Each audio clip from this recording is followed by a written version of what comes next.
Ever, ever hold a never mind. Oh,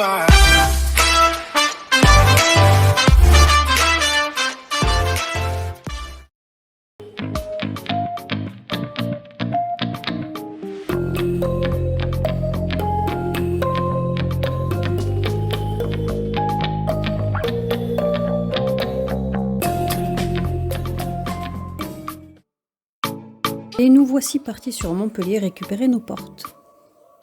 Donc à la base, on avait choisi ce modèle, mais les vendeurs nous ont expliqué que sur nos cloisons de 7 cm et demi, c'était pas adaptable.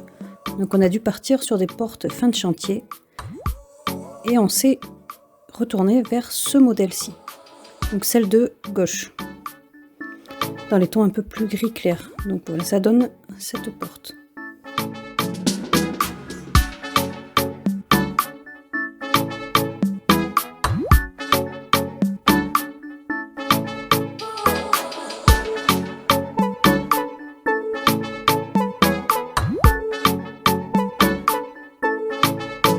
Voici reparti avec nos 8 portes, plus une qu'on est revenu chercher plus tard.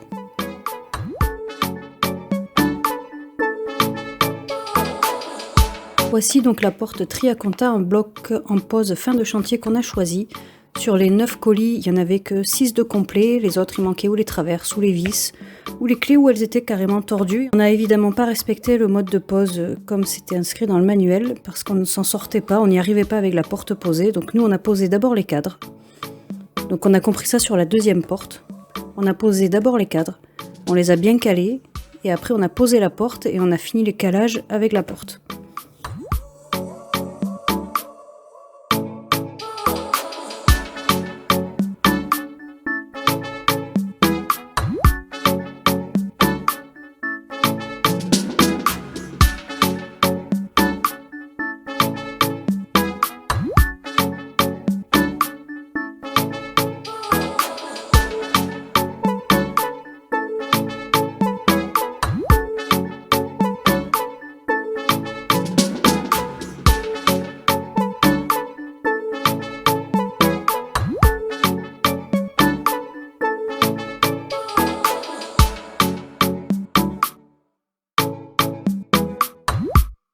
On s'est créé une cale en bas pour l'écartement, ce qui nous permettait de maintenir le bon écartement d'en haut jusqu'en bas.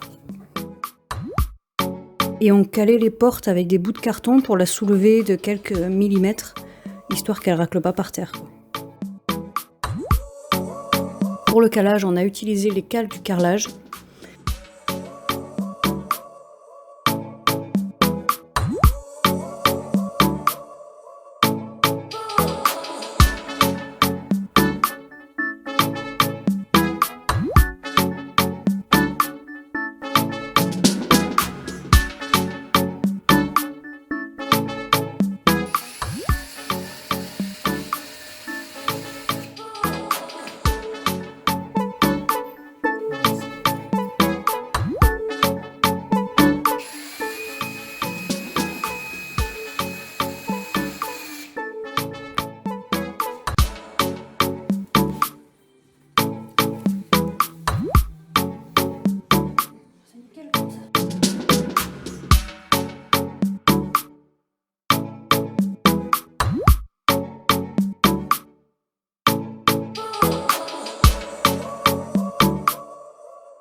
Donc là aussi pour les poignées, on s'est un peu arraché les cheveux parce qu'on n'avait pas compris la subtilité de rajouter un fourreau.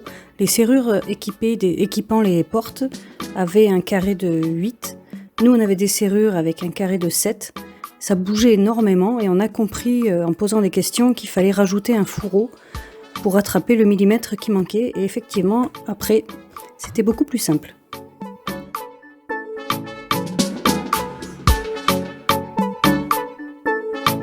Donc les portes étant avec un joint phonique tout le long de l'intérieur des montants, il y a un joint phonique. On ne pouvait pas laisser un espace entre les cloisons et les portes, donc on a comblé cet espace avec de la mousse polyuréthane pour compléter le côté phonique de ces portes et pas laisser ça. C'était dommage d'avoir un joint phonique et d'avoir des portes avec des creux, des espaces entre le mur et la porte.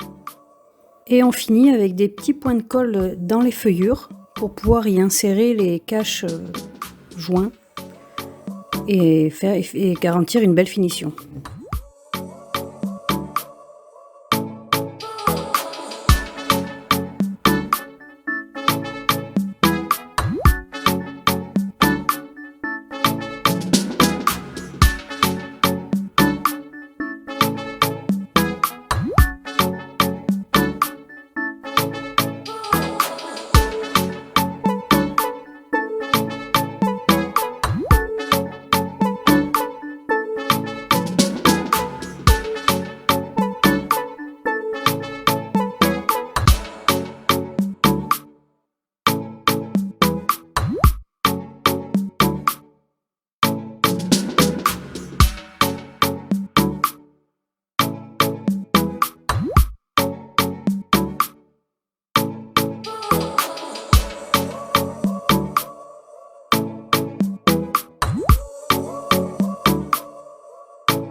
Là, on était assez surpris du résultat.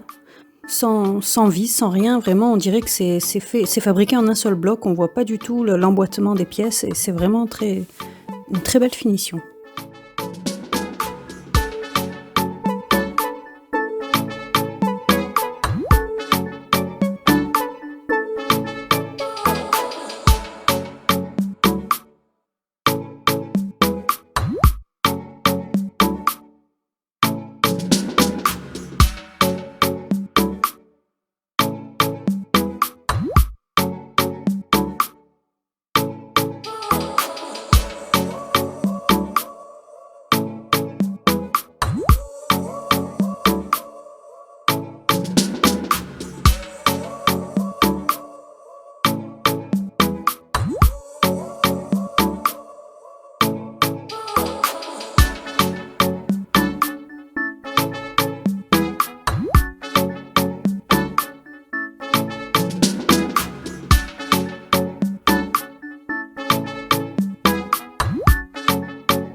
voici le fameux fourreau dont je vous parlais tout à l'heure pour les poignées. Heureusement qu'on a trouvé ce système parce que nous on était prêts à ramener les poignées évidemment pour les changer, mais comme on nous a expliqué dans les magasins, la plupart du temps les poignées sont équipées de carrés en 7. Donc il fallait bien rajouter ce fourreau.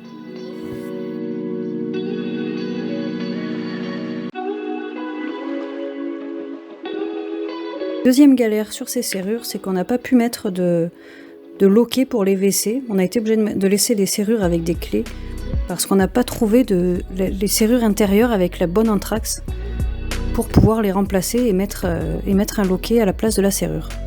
Donc à savoir, quand on achète des portes, se renseigner s'il existe des serrures exprès avec le carré pour le loquet.